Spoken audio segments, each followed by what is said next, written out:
had always believed that love was supposed to feel easy, like the warmth of the sun spilling across my life. Before him, my days were mine, full of laughter, small joys, and dreams that I thought were untouchable. I danced through life without thinking twice, confident in myself, and happy in ways that felt effortless. I never imagined that someone could enter my world and quietly shift everything I knew about myself. It began innocently, in ways so small that I almost didn't notice. A glance, a smile that lingered longer than it should have, the brush of hands while walking past one another. At first, it was nothing more than a fleeting spark, easy to dismiss. But sparks, once lit, have a way of igniting fires you never intended to start. In the days that followed, he noticed me. Little gestures, soft smiles, attention I had never expected. At first, it was thrilling, intoxicating even. I found myself lingering on his words, savoring the moments that felt like they belonged only to us. I felt seen, appreciated, and special in a way I hadn't realized I craved.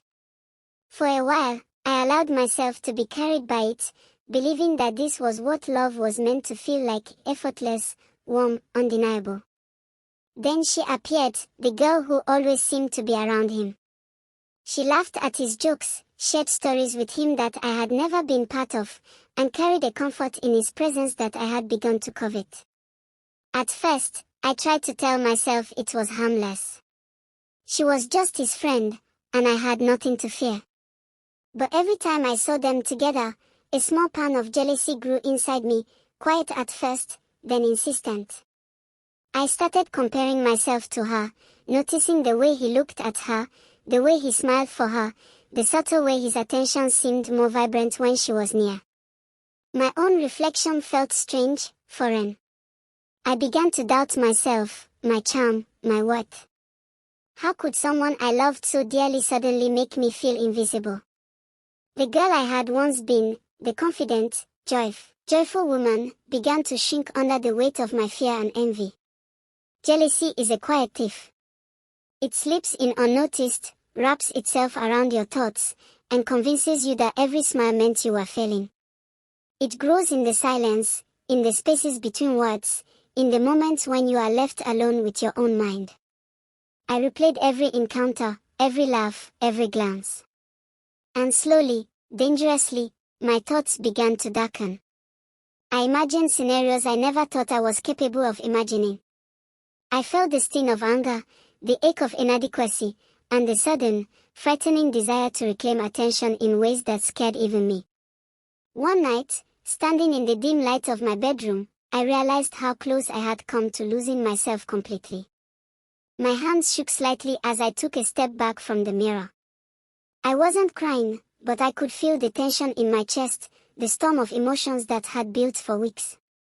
I understood then that the problem had never been him, it had been me, or rather, the way I had allowed my insecurity and jealousy to define me. Morning brought clarity. I walked through the city streets alone, sunlight warming my face, feeling the weight of my choices lift slowly, like fog clearing from a morning field. I didn't look back. I didn't need to.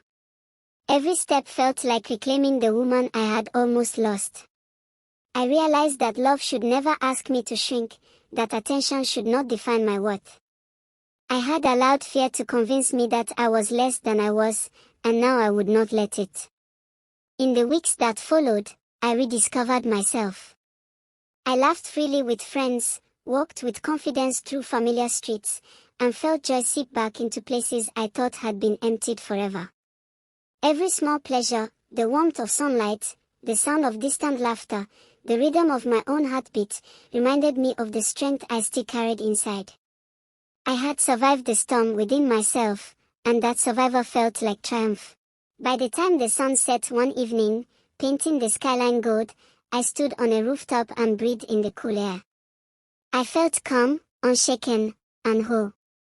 The woman I saw in the reflection of the glass was not the one who had feared losing love or spiraled into jealousy. She was stronger, wiser, and unapologetically herself. I had learned the hardest lesson of all: love should never erase who you are, and choosing yourself first is never selfish.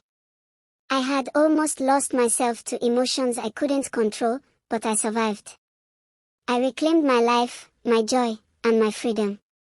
And in that moment, I smiled, not because love had returned, not because anyone had validated me, but because I had found myself again.